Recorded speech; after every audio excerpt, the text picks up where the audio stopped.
नमस्कार दोस्तों, उषा की आवाज चैनल में आप सभी का स्वागत है। हमारी आज की कहानी है रिश्तों की कीमत।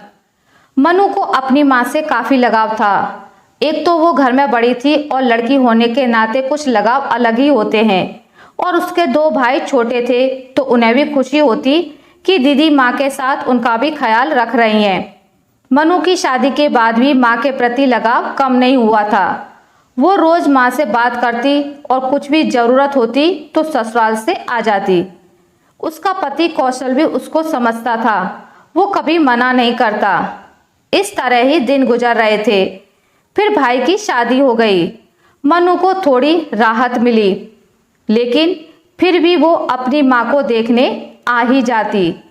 एक दिन उसकी भाभी रेणुका ने सास को मनु से बात करते हुए सुना कि अपनी जायदाद में से हम 3 हिस्से करेंगे। तू भी बराबर की हकदार है। आखिर सेवा तो तू ही ज्यादा करती है। तेरे पापा ने ही ये फैसला लिया है। ये सुनकर रेणुका को जलन हुई कि उनको हिस्सा क्यों मिले। उसके दिमाग में बैठ गया कि दीदी जायदाद के लालच में ही आती हैं। मनु कुछ बोलती तब तक वो अपने पति को बताने चली गई। मनु बोली, माँ, मुझे किसी चीज की कमी नहीं है। मुझे बस आपका आशीर्वाद ही चाहिए। आप दोनों भाइयों को ही दे दो, बस सबका प्यार बना रहे।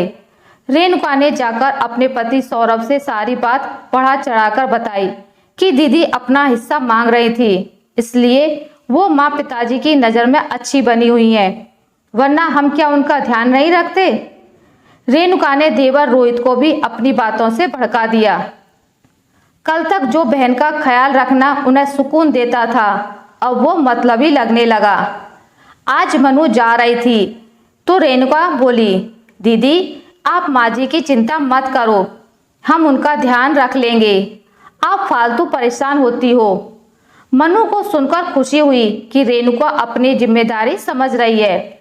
उसने आना कम कर दिया। इस बात को 1 साल निकल गया। अब भाई भी कम ही फोन लगाते। मनु ही माँ से बात कर लेती। आज पता चला कि माँ गिर गई है और उन्हें 15 दिन बिस्तर से हिलने का भी मना किया है। मनु बोली, मैं यहीं रुक जाती हूँ। रेणुका घर के काम के साथ साथ माँ को कैसे देखेगी। रेणुका बोली, नहीं मैं देख लूंगी। भाई भी बोले, दीदी आप रहने दो, ये दिखावा करना बंद करो। इतना सुनकर मनु को बहुत बुरा लगा और बोली, इसमें दिखावा कैसा, वो मेरी भी माँ है।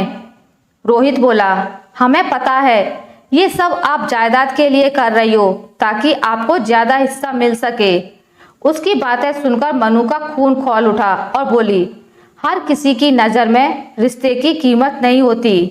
कुछ रिश्ते लगाव से भी जुड़े रहते हैं। मैंने तो पहले ही मना कर दिया था अपना हिस्सा लेने से, और तुम लोगों को तो मिल रहा है, तो तुम भी लालच में सेवा कर रहे हो क्या? समझ नहीं आता। लड़कों को हिस्सा अपने आप मिलता है और लड़की के लिए लालच और रिश्ते टूटने की वजह क्यों बन जाता है। ठीक है, मैं चली जाती हूँ, करो तुम लोग सेवा। और मनु जाने लगी। तब माँ बोली, तू इनकी बातों का बुरा मत मान, जब तक हम हैं ये तेरा घर है। तीनों मुंह लटकाए खड़े थे।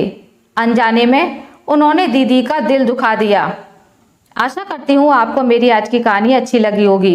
अगर आपको मेरी कहानी अच्छी लगी है तो इसे लाइक करें, ज़्यादा से ज़्यादा शेयर करें, और अगर आप मेरे चैनल पर नए हैं तो इसे सब्सक्राइब करना ना भूलें।